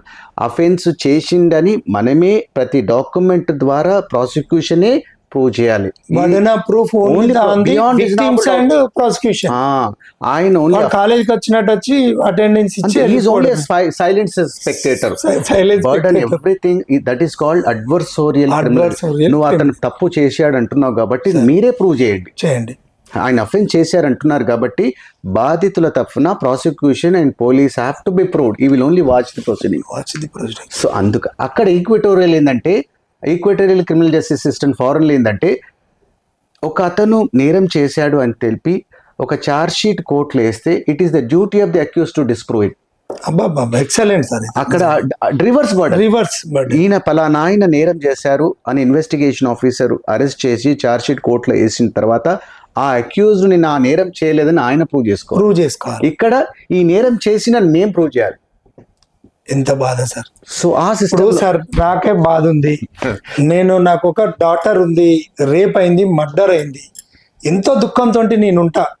ఉన్నటువంటి సందర్భంలో నేనే కంప్లైంట్ ఇవ్వాలి. ఆ బాధతో పోలీస్ ఆఫీసర్ గుచ్చి అడుగుతాడు, ఆ బిడ్డ ఆ రోజు ఏం డ్రెస్ వేసింది, ఎక్కడ పోయింది, ఎవరు ఫ్రెండ్స్ ఎవరు, ఇవన్నీ ఈ పద్ధతులు కాకముందుకే అంటే మనం తెలంగాణ నానుడి భాషలో ఇంత బాధ పెట్టి కంప్లైంట్ తీసుకుంటారు. అంత బాధలో కూడా నా బిడ్డకు అన్యాయం అయిందని చెప్పి నేను పోయి కంప్లైంట్ ఇచ్చి ఇవన్నీ ఎత్తే ఇవన్నీ జరుగుతుంటే పోలీసు వాళ్ళకి మొత్తం ఆధారాలు ఇచ్చినా కూడా అక్కడ ఉన్నటువంటి ఈ లీగల్లో ఉన్నటువంటి చట్టంలో ఉన్నటువంటి ల్యాకోనాసు మీరు అన్ని ఎవిడెన్సెస్ కలెక్ట్ చేసుకున్నా అందులో ఏదో ఒకటి ఒక అంటే చిన్న లూపోల్ తోటి ఎంటర్ అయ్యి దాన్ని కేసు కొట్టేస్తే అక్కడ నేరం చేసినోడేమో కాలేజ్కి వచ్చినట్టు ఏదో వచ్చి అక్కడ ఉండడం, ఒక అడ్వకేట్కు ఫీజు ఇవ్వడం, ఒక అడ్వకేట్ ఒకడు కాదు ఇంకోరు కాదు ఇంకోరు, ఇట్లా ఈ రకంగా ఎవరైనా అది ప్రొఫెషన్. ఇప్పుడు మమ్మల్ని అడుగుతా మా ప్రొఫెషన్ అంటాం సార్. అంటే మీరు ప్రాసిక్యూషన్ నుండి మీరు విక్టిమ్కి న్యాయం చేసే దిశలో మీరు కొట్లాడతారు,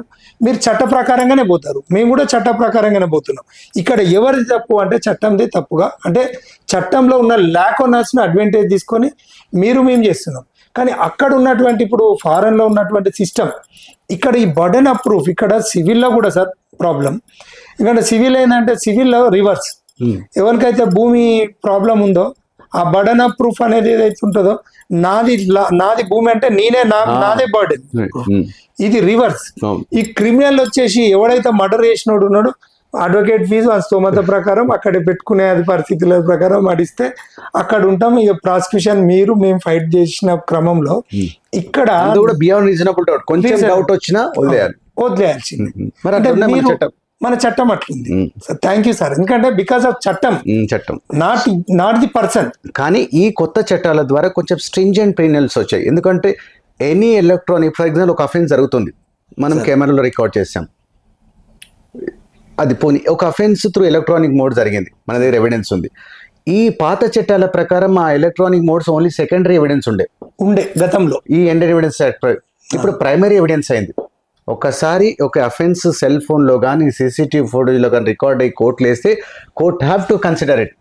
man may lie but the electronic evidence may not lie sir. కాబట్టి ఇప్పుడు ప్రైమరీ ఎవిడెన్స్ అయింది. ఒక అఫెన్స్ ఒక దగ్గర జరిగినప్పుడు సీసీటీవీ ఫుటేజ్లో రికార్డ్ అయ్యి కోర్టులు ప్రొసీజర్ ఫాలో అయ్యి కోర్టులు వేస్తే it is a primary evidence. మనం ఆ సీసీటీవీ ఫుటేజ్ మీదనే మనం కన్విక్షన్ కొట్లాడే అవకాశం ఈ చట్టంలో. ఇంతకుముందు secondary evidence court may consider, may not consider, but now it is a primary evidence. As on today every crime based on electronic mode sir. every offense is linked to the electron, either may be a tower location, telephone conversation or phone, prati crime connecting to the digital. So వాళ్ళు దానికి more importance ఇచ్చారు. ఆ electronic evidence కోర్టులో produce చేస్తే it is a primary evidence. ఒక original document కోర్టులో ఇప్పుడు for example ఒక సేల్ డీడ్ ఉంది, ఒరిజినల్ సేల్ డీడ్ కోర్టులో వేస్తే ఎంత వ్యాలిడిటీ ఉందో ఇప్పుడు దీని మీద అంత ప్రైమరీ ఎవిడెన్స్ వచ్చేసింది. కానీ సార్ చిన్న స్మాల్ డౌట్ సార్, ఇప్పుడు ఆర్టిఫిషియల్ ఇంటెలిజెన్స్ అని వచ్చింది. అసలు ప్రజాస్వామ్య దేశం కాబట్టి మనం మాట్లాడుకున్నటువంటి సందర్భంలో సాక్షాత్తు పెద్ద పెద్ద నాయకులు, ఎందుకంటే మీరున్నారు కాబట్టి మీ పేర్లు డిస్క్లోజ్ చేయొద్దు కాబట్టి, పెద్ద పెద్ద జాతీయ నాయకులు మంత్రుల స్థాయిలో కానీ ముఖ్యమంత్రి స్థాయిలో కానీ కేంద్ర మంత్రుల స్థాయిలో కానీ ఈ ఆర్టిఫిషియల్ ఇంటెలిజెన్స్ ద్వారా ఇప్పుడు మీరు సత్యనారాయణ సారు మీరు జెన్యున్గా మేము మన ఏఎన్ఆర్ స్టూడియోస్కి మీరు ఇంటర్వ్యూ ఇచ్చారు. మీరు మాట్లాడింది దాన్ని వక్రీకరించి కూడా వాయిస్ ఆర్టిఫిషియల్ ఇంటెలిజెన్స్ ద్వారా చేయడం జరుగుతుంది. ఇది ఒకటి. దీని మీద ఎట్లా ప్రూవ్ ఆర్ డిస్ప్రూవ్ ఎట్లా? Good question. For example a genuine digital or CCTV footage modify చేసి ఎడిట్ చేసి కోర్టులో వేసామనుకోండి, అక్యూజ్ కు డౌట్ వచ్చేసింది అసలు ఇది కాదు కదా, this is not my voice. Doubt వచ్చినప్పుడు you can send for an FSL. జెన్యునా కాదా మీకు అది చూసినప్పుడు అర్థమైంది. నా వీడియో ఇది నాకు కాదని తెలిసిపోతుంది ఆటోమేటిక్. మోడిఫైడా ఆర్ ఫ్యాబ్రికేటెడా పర్సన్ నోస్. ఎవరి మీద అయితే నువ్వు చేసావని ఆ వీడియోలో చూపించడం కానీ లేకుంటే సీసీటీవీ ఫుటేజ్లో చూపిస్తే ఆటోమేటిక్ తెలిసిపోతుంది నేను కాదని. Then you can make an application before the concern court to send that electronic evidence to the FSL expert. అది ఫ్యాబ్రికేట్ అయిందంటే ఎవరైతే వేసారో వాళ్ళ మీద క్రిమినల్ ప్రాసిక్యూషన్ చేయొచ్చు. సార్ ఇంతకుముందు మీరు చెప్పింది సార్, ఏదైతే బర్డన్ ఆఫ్ ప్రూఫ్ ఇక్కడ క్రిమినల్ లయబిలిటీ క్రిమినల్ కేసులలో అక్యూజ్డ్ పైన ఉండాలి అనే ఏదైతే ఉందో సార్, అది కనుక అంటే రియలిస్టిక్గా మనకి కొత్త చట్టాలలో ఏమైనా వెసులుబాటు తీసుకొచ్చిండ్రా? అంటే ఇప్పుడు ఫర్ ఎగ్జాంపుల్ మీరు చిన్న పిల్లల గురించి మాట్లాడు, అఫెన్స్ అగైన్స్ చిన్న పిల్లలు. ఈ ఫోక్స్ యాక్ట్ 2012 ప్రకారం ఎవరైనా నేరం చిన్నపిల్లల మీద చేస్తే, చిన్నపిల్లలు male or female below 18 years, male అని ఉండొచ్చు ఫీమేల్ అని ఉండొచ్చు, చైల్డ్ మీన్స్ బిలో 18 years, ఎవరైనా వాళ్ళ మీద ఫోక్సో యాక్ట్ కింద అఫెన్స్ చేస్తే మనం ఇప్పటివరకు ఏమనుకున్నాం, accused silent spectator, prosecution has to prove. In POCSO case children మీద జరిగినటువంటి అఫెన్స్ ఫోక్సో చట్టం కింద ఇన్వెస్టిగేషన్ ఆఫీసర్ ఇన్వెస్టిగేట్ చేసి ఛార్జ్ షీట్ కోర్టులు వేస్తే ఆ ఒక్క ఫోక్సో చట్టానికి it is a burden on the accuse. నేను ఆ నేరం చేయలేదని అక్యూజ్ ప్రూవ్ చేయాలి. ఓన్లీ మన విక్టిమ్ వచ్చి నా మీద ఇలా జరిగింది, పలానా రోజు పలానా ప్లేస్లో పలానా ఆయన ఇలా చేశాడని విక్టిమ్ కోర్టు వచ్చినప్పుడు that's enough. It is burden on him to నేను చేయలేదని డిస్క్లోజ్ చేసుకోవాలి. Only in the POCSO case NDPS యాక్ట్లో. NDPS act. సో కొన్ని చట్టాలు అట్లా రివర్స్ బర్డన్ వచ్చాయి, కానీ పూర్తిగానైతే ఇప్పుడు కొత్త చట్టాలు అయితే అట్లా లేదు. That's why we're in adversarial. అదే ఆ సిస్టమే మారలేదు. We're in adversarial criminal justice system. ఆ అడ్వర్సోరియల్ క్రిమినల్ జస్టిస్లో అవి ఏ విధంగా స్ట్రాంగ్ చేయగలుగుతాం, అక్యూజ్ని ఎంత ఎఫెక్టివ్గా ప్రాసిక్యూట్ చేయగలుగుతాం, అవన్నీ ప్రజెంట్ సినారియోకు అనుగుణంగా ఈ చట్టాలు తీసుకొచ్చారు. అందుకే ఈ ఇయర్స్ డిలే కావడం వల్ల విట్నెసెస్ హాస్టల్ అవుతున్నారు. కాబట్టి ఆ ఇన్ ఇయర్స్ని ఎలా డిలే కట్టెడ్ చేయాలి అని ఈ టెక్నాలజీ ద్వారా, ఫర్ ఎగ్జాంపుల్ ఈ టెక్నాలజీ ద్వారా ఇప్పుడు ఫర్ ఎగ్జాంపుల్ ఒక డాక్టర్ ఉంటాడు, PMA చేస్తాడు, ఇక్కడ చేసి హైదరాబాద్ ట్రాన్స్ఫర్ అయిపోతాడు, ఇంకెక్కడో కలకత్తా ఇంకెక్కడో ట్రాన్స్ఫర్ అయిపోతాడు. ఇప్పటి చట్టాల ప్రకారం ఆయన రావాలంటే 1-2 years పట్టదు, ఆయన కోసం 1 year 2 years అడ్జస్ట్మెంట్. ఇప్పుడు ఈ చట్ట ప్రకారం ఏ విట్నెస్ ఎనీ అఫీషియల్ ఎక్కడ కూర్చొనన్నా ఎవిడెన్స్ ఇవ్వచ్చు. అంటే త్రూ వీడియో కాన్ఫరెన్స్ ఎక్కడ నుంచి అయినా, not only doctor, not only IO, any witness. ఇంతకుముందు ఇప్పుడు LW1కి ఎవిడెన్స్ ఉంది, ట్రయల్ స్టార్ట్ అయింది. కానీ అర్జెంట్గా LW1 ఇక్కడ రాలేకపోతాడు LW, కాబట్టి ఇంకా 2-3 నెలలు అర్జెంట్ అవుతుంది ఇప్పుడు సార్. ఇప్పుడు LW1 ఎక్కడుండైనా ఎవిడెన్స్ వీడియో కాన్ఫరెన్స్ ద్వారా ఇవ్వచ్చు. అంటే దీనివల్ల అడ్జర్న్మెంట్ అవ్వట్లేదు, ఆ రోజు ఇచ్చిన డేట్ డిలే సిస్టానికి చెక్ అయితే పడింది, అక్కడి వరకు అయితే కొంత మనకు. సో డిలే అవ్వడం వల్ల విట్నెస్ లాస్ట్ అవ్వడం, అక్యూజ్డ్ ఇన్ఫ్లుయెన్స్ చేయడం, అలా కేసులు కొట్టబోతున్నాయి. కాబట్టి అదే తొందరగా చేస్తే విక్టిమ్ మన ప్రాసిక్యూషన్ చేతిలో ఉంటాడు, కోర్టుకు వచ్చి జరిగింది మొత్తం చెప్పగలుగుతారు. కాబట్టి they are curtailing the delay in proceeding. ఈ 3 చట్టాల ముఖ్య ఉద్దేశం అంటే దేవర్ చాలా స్ట్రింజెంట్గా తీసుకున్నారు. ఏంటంటే offences against women, offences against children, land grabbing cases, habitual offenders, human trafficking, cyber offences, economics offence, ఈ అన్ని చట్టాలని వెరీ వెరీ స్ట్రింజెంట్ గా వచ్చారు. ఈ ప్రజెంట్ సినారియోని తీసుకొని ఇలాంటి చేసిన అఫెన్సెస్ కు వెరీ స్ట్రింజెంట్ గా వచ్చారు. వాళ్ళు లైఫ్ అండ్ డెత్ ఇంపోజ్ చేసుకుంటూ వచ్చారు. సో ప్రజెంట్ సిస్టమ్ లో క్రైమ్ ఏ విధంగా ఎక్కువ జరుగుతుంది, ఆ ప్రజెంట్ సిస్టమ్ అనుకూలంగా ఈ 3 చట్టాలు వచ్చాయి. సో అండ్ టెర్రరిస్ట్ యాక్ట్, ఇంకా 3 చట్టాలు, ఆర్గనైజ్డ్ క్రైమ్, పెట్టి ఆర్గనైజ్డ్ క్రైమ్, దేశాన్ని డిస్టర్బెన్స్ చేయడం, security disturbance in the means అంటే law and order, attacking the people, creating a law and order in the name of country, or economic security, అక్కడ ఉండి మన economic system ని ఇలాంటి serious it is threatening the country integrity and sovereignty. ఇది ఇంత ముందు లేదు ఇప్పుడు నౌ ప్రెజెంట్ కొత్త చట్టాలలో anybody residing outside, residing here, trying are try to threat the integrity sovereignty of the country, it's a serious offence now. Excellent sir.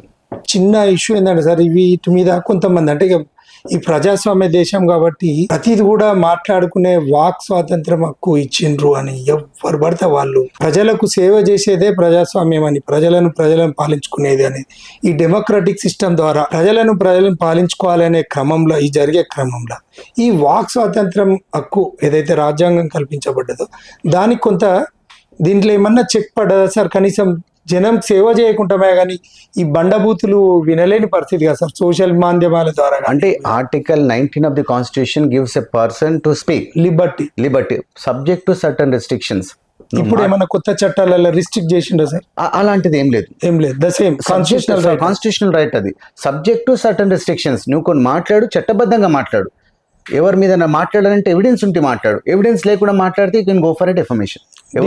ఎవరి మీద అయితే తప్పుగా మాట్లాడితే ఆధారం లేకుండా, as on today the laws are very string, but article 19 gives a guarantee that I can speak to something truth to the people, but that in the guise of speaking you should not false. If it false అని other side prove చేస్తే he has to face the consequences. అందరు కూడా ఏంటంటే కోర్టులో ఇంత ముందు ఇలా మాట్లాడితే కంప్లైంట్ ఇస్తే ఏమైతుంది అనుకునే క్రమంలో కొత్తగా వచ్చిన చట్టాలలో మనకు with in the 3 days complaint చేయడము, 3 days లో వాళ్ళు మనకు కంప్లైంట్ రిసీవ్ చేసుకోవడము, మనకి ఇవ్వడము, 14 days లో నోటీస్ ఇవ్వడం, ఇవన్నీ. కాబట్టి ఇప్పుడు చట్టం ఈమెయిల్ నుంచి పంపిస్తున్న నాకు ప్రూఫ్ ఉంటుంది కాబట్టి ఇప్పుడు ఎవరైనా కంప్లైంట్ చేయొచ్చు ఇన్ ఎనీ అఫెన్స్. అంటే నాకు డ్యామేజ్ అయింది, నన్ను ఒక వ్యక్తి దూషించిండు, కులం పేరుతో దూషించిన, ఇండివిజువల్ పర్సన్ తో దూషించినా కూడా దట్ ఈస్ నేను డ్యామేజ్, అంటే నా పర్సన్ డ్యామేజ్ అయింది, నేను అట్ అయితే నేను నా సోషల్ డ్యామేజ్ అయితే నేను ఇమీడియట్ గా కంప్లైంట్ ఫైల్ చేసుకోవచ్చు, పోలీస్ స్టేషన్ కి ఇవ్వచ్చు, ఎలక్ట్రానిక్ మోడ్ ద్వారా కూడా ఇవ్వచ్చు. ఇంత ముందు కూడా ఇవ్వచ్చు కానీ అది డిలే అవుతుందని ఎవరు ఇవ్వాలి, కానీ ఇప్పుడు ఇవ్వచ్చు 100%. మీ దగ్గర రికార్డ్ ఉంటుంది, ఎవరైతే పంపిస్తే మెయిల్ రికార్డ్ ఉంటుంది, చేయకపోతే you can go to the court. నేను పంపించాను, ఈ మెయిల్ ద్వారా అఫీషియల్ మెయిల్ పంపించాను. 100% జాగ్రత్తగా ఉండాల్సిన రోజులు అయితే వచ్చినాయి 100%. ఎందుకంటే స్పీడ్ డిస్పోజ్ కాబట్టి నమ్మకం పెరిగింది. ఈ చట్టాల ప్రకారం ఎవరైనా నేరం చేస్తే అంత ఈజీగా తప్పించుకోలేరు. ఇప్పుడు నో ప్రెజెంట్ ఎస్ అంత స్ట్రింజెంట్ గా వచ్చాయి, కానీ ప్రజల లోపల చైతన్యం రావాలి. ప్రతి చట్టము ఇప్పుడు ప్రజలను, బాధితురాలను రక్షించుకుంటూ వాళ్ళ మీద నేరం చేసిన వాళ్ళని శిక్ష పడేలా చేసే విధానం తీసుకొస్తూ ఆ శిక్ష అతి తొందరలో ఇచ్చే విధంగా ఇన్ని రకాలుగా వాళ్ళు ఆలోచించి ఈ చట్టాలను పొందుపరిచారు. ఇంకొకటి ఏం పొందుపరిచారు, ఈ భారతీయ నాగరిక సురక్ష సన్నిహితాలు. ఇంతకుముందు ఎవరైనా బాధితులు పోలీస్ స్టేషన్కి వెళ్ళి కంప్లైంట్ ఇచ్చేవాళ్ళు, ఎఫ్ఐఆర్ అయ్యేది, తర్వాత వాళ్ళ స్టేట్మెంట్ రికార్డ్ చేసేది, ఏమైనా డాక్యుమెంట్స్ ఉంటే ఇచ్చేది. తర్వాత ఏం జరిగిందో బాధితులకు తెలిసేది కాదు, మళ్ళీ పోలీస్ స్టేషన్కి వెళ్ళి కనుక్కోవాలి, లేకుంటే కోర్టుకి వెళ్ళి కనుక్కోవాలి. ఇప్పుడు రెస్పాన్సిబిలిటీ ఏం ఫిక్స్ చేశారంటే, ఒకసారి ఎఫ్ఐఆర్ అయిన తర్వాత ఆ ఎఫ్ఐఆర్ అయిన 90 రోజుల లోపల బాధితులకు ఇన్ఫార్మ్ చేయాలి కేసు ఏమైంది, ప్రోగ్రెస్ ఏంది, ఛార్జ్ షీట్ వేసారా, ఏ సెక్షన్ల కింద వేశారు, మీ కేసు ఎక్కడుంది, ఎంటైర్ స్టేటస్ ఆ ఇన్వెస్టిగేషన్ ఆఫీసర్ బాధితులకు పంపించాలి, either to electronic mode or sending to the register post. So ఇప్పుడు బాధితులు ఆ పోలీస్ స్టేషన్కి వెళ్ళి నా కేసు ఏమైందని కనుక్కోవడానికి లేదు. 90 daysలో ఆ ఐఓ గారే అంటే ఇప్పుడు మన కోర్టులో కేసు వేస్తే సార్, ఇప్పుడు మనకు ఆన్లైన్ సిస్టమ్ ద్వారా ఈ కోర్ట్స్ లో మనం చూసుకుంటున్నాం. ఇప్పుడు ఏ స్టేట్ కి ఆ స్టేట్ కూడా ఈ కోర్ట్స్ ఉన్నది, లైవ్ స్ట్రీమింగ్ కూడా పెట్టింది హైకోర్ట్స్. ఈ విధంగా పోలీస్ స్టేషన్ లో కూడా ఇప్పుడు వీళ్ళు మీరు అంటున్నట్టు పంపించడం ఇదంతా కూడా ఒక ఆన్లైన్ సిస్టమ్ వస్తే కూడా బాగుండేదేమో అనేది అభిప్రాయం. అందుకే కదా మెయిన్ ఎలక్ట్రానిక్ మోడ్ కి ఎక్కువ, ఎలక్ట్రానిక్ గాడ్జెట్స్ కే ఇంపార్టెన్స్ ఇచ్చారు. ఎవ్రీథింగ్ ఆన్లైన్ ఎఫ్ఐఆర్ ఆన్లైన్ లో పెట్టాలి, కంప్లైంట్ ఎవరైనా తీసుకోవచ్చు. ఇప్పుడు ఛార్జ్ షీట్ కూడా ఆన్లైన్ లో కోర్టుకు పంపించవచ్చు. Excellent, everything online. Thank you sir, మా వ్యూవర్స్ సార్, ఎందుకంటే ఈ విషయం చెప్పుడు తీసుకోవాలంటే కూడా చాలా కష్టం. ఇప్పుడు ఛార్జ్ షీట్ కూడా కోర్టుకు పోలీస్ స్టేషన్ లో ఎలక్ట్రానిక్ మోడ్ కోర్టుకు పంపించచ్చు. మనం పబ్లిక్ డాక్యుమెంట్ అది అంతే తీసుకోవచ్చు, ఎవరైనా తీసుకోవచ్చు. సో ఈ ఎలక్ట్రానిక్ అడ్వాంటేజ్ తీసుకొని అన్ని చట్టంలో మార్పులు చేశారు సార్. ఒక్కటి సార్, ఇప్పుడు క్రైమ్ చేస్తారు నో ప్రాబ్లం అనే ఇష్యూలా వాడు క్రైమ్ చేసినోడు పోతున్నాడు, పోలీస్ స్టేషన్ పోతున్నాడు, సరెండర్ అవుతున్నాడు, పోలీస్ వారు కూడా ఫ్రెండ్లీ పోలీసింగ్ అని పెట్టారు. ఇంకా సంథింగ్ ఏదన్నా అవుతుంది, దానికి డిపెండింగ్ అపాన్ ది మనం కొత్త చట్టాల గురించి మాట్లాడుకునే క్రమంలో పోలీస్ స్టేషన్లు అన్నీ ఒప్పుకుంటున్నారు. మీరు అన్నారు ఎలక్ట్రానిక్ ఎవిడెన్సెస్ కూడా కలెక్ట్ చేసిండ్రు గతంలో. ఎవరైతే అఫెండర్ ఉన్నాడో పోలీస్ ఆఫీసర్ కానీ ఆఫీసర్ గైడ్ చేసిన ఆఫీసర్ కానీ సీసీ కెమెరాలలో అంటే వీడియో ఫుటేజ్ ద్వారా కోర్టు కూడా సబ్మిట్ చేసిండ్రు. ఇక్కడ మన కోర్టుకు వచ్చినాక 313 ఎగ్జామినేషన్లు అడుగుతారు కదా సార్ మేజిస్ట్రేట్ గారు, మీరు అయ్యా అని గౌరవంగా, ఎందుకంటే అది మనకు ఇన్నోసెంట్ ప్రూవ్డ్ అయినా ఈవెన్ తో జైల్లో కూడా రెస్ట్ రూమ్ గా అవుతున్నాడు సార్. ఇక్కడ 313 ఎగ్జామినేషన్ లో జడ్జి గారు అడుగుతారు, ఇట్స్ అ మ్యాండేటరీ. ఏది 313 ఎగ్జామినేషన్ మనకు మీరు మీ పైన ఈ నేరము, ఈ మర్డర్ కేసు నేరము ఆరోపించబడ్డది, మీరు చేసిందా చేయలేదా, దెన్ ఏ అక్యూజ్డ్ కూడా చేసిన అని ఎవరు కూడా ఒప్పుకోరు. ఒప్పుకుంటే అక్కడనే డిసిజన్ తీసుకుంటారు. ఈవెన్ దో కొన్ని కేసులలో కూడా ఒప్పుకున్నా కూడా ఇన్వెస్టిగేషన్ చేయాలనేది కూడా సిస్టమ్ లో ఒకసారి అక్యూజ్డ్ ఒప్పుకున్నాడు అనుకో, కోర్టు డిస్క్రిప్షన్ ఇంకా ఛాన్స్ కన్విన్స్ చేయొచ్చు, లేదు ఈయన ఎట్లాంటి పరిస్థితుల్లో అంటుండో తెలియదు కాబట్టి can again give wisdom to the prosecution to prove. అంటే కన్విక్ట్ చేయాలన్నా ఈవెన్ దో 313 ఎగ్జామినేషన్ ఒప్పుకున్నా కూడా కన్విక్ట్ చేయాలన్నా court not discretionary, court can proceed again, no you prove అని చెప్పొచ్చు. ఆయన ఇలాంటి సర్కమ్స్టాన్సెస్ లో ఒప్పుకుండో మనకు తెలియదు కాబట్టి మళ్ళీ prosecution direct you argue matter, establish your case, if you convinces I will convince. ఆయన నేను ఒప్పుకున్నంత మాత్రంలో కోర్టు అక్కడ చేయొచ్చు, డిస్క్రిప్షన్ ఆఫ్ ది కోర్ట్. కానీ ఇక్కడ ఇప్పుడు కూడా ఇంత ఎలక్ట్రానిక్ ఇవన్నీ ఉన్నట్టు స్పీడీ డిస్పోజిట్స్ వెరీ గుడ్, ఆర్థిక నేరాలు ప్రాపర్టీ సీజ్ అనేది ఒకటి వెరీ గుడ్, రాజద్రోహం అనేది ఎక్సలెంట్, ఇట్లా చాలా ఉన్నటువంటి క్రమంలో ఈ 313 ఎగ్జామినేషన్ కి ఏమన్నా ఎగ్జామ్ తీసుకొచ్చిండ్రా sir? 313 examination compulsory accused appear అవ్వాల్సిందే. వేరే మాత్రం ఇప్పుడు ట్రయల్ అవుతుంది, trial in the presence of the accuse, కానీ ఇప్పుడు అతను ఎలక్ట్రానిక్ మోడ్ ద్వారా ప్రెజెన్స్ అవ్వచ్చు. ఇది వచ్చింది అక్యూజ్ ప్రతిసారి రానవసరం లేదు. ఏంది ట్రయల్ ఏంది in the presence of the accuse make an application, sir నేను ఈ రోజు రాలేకపోతున్నాను, trial may go on but I will present from here. So accuse రానందుకు ట్రయల్ లో డేట్ వచ్చేది, ఇప్పుడు అక్యూజ్ లేదు నువ్వు ఎక్కడి నుంచైనా, కానీ 313 కి మాత్రం అతను రావాల్సి, మిగతా అన్నిటికీ వెసులుబాటు ఇచ్చింది. కానీ ఆయన ఒప్పుకుంటలేడు కదా సార్, ఒప్పుకోడు, ఎవరు కూడా ఒప్పుకోరు. కాబట్టి మళ్ళీ ఒక రోజు ఈస్ డినైడ్ అని అప్పుడు దీని ప్రాసిక్యూషన్ యాప్. బట్ ఈ వేరే సర్కమ్స్టాన్సెస్ అన్నింటిలో కూడా అక్యూజ్డ్ ఎలక్ట్రానిక్ ఛార్జెస్ కూడా ఎలక్ట్రానిక్ మోడ్లో ఇంతకుముందు ఛార్జ్ చేసేటప్పుడు అందరూ అక్యూజ్డ్ ప్రెజెన్స్ అవసరం ఉండే, ఇప్పుడు ఎలక్ట్రానిక్ మోడ్ కూడా ఎక్కడి నుంచైనా అక్యూజ్డ్ ఛార్జెస్ ఎక్స్ప్లెయిన్ చేసే అవకాశం ఈ చట్టంలో వీడియో కాన్ఫరెన్సింగ్ ద్వారా.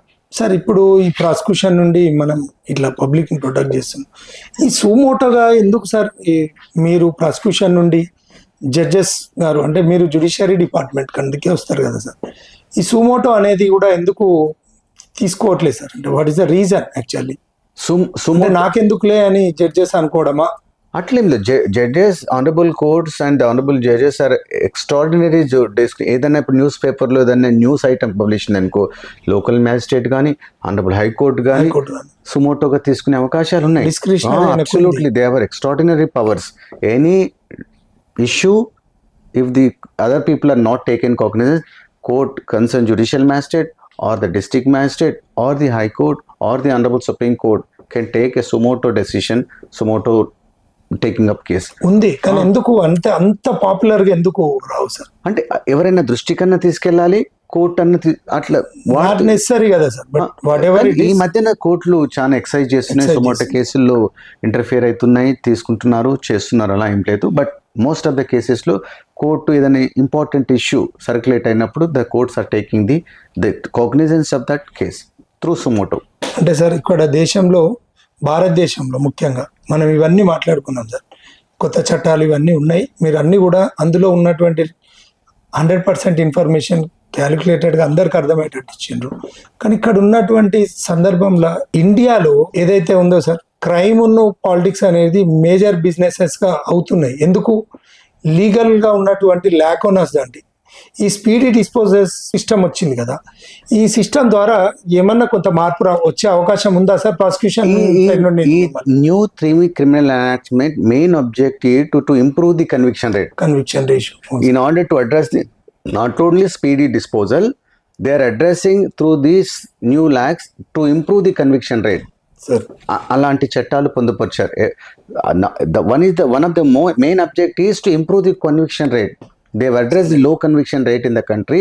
In order to overcome the low conviction rate in the country, by virtue of these major enactment, they were wanted to improve the quantity and the conviction rate.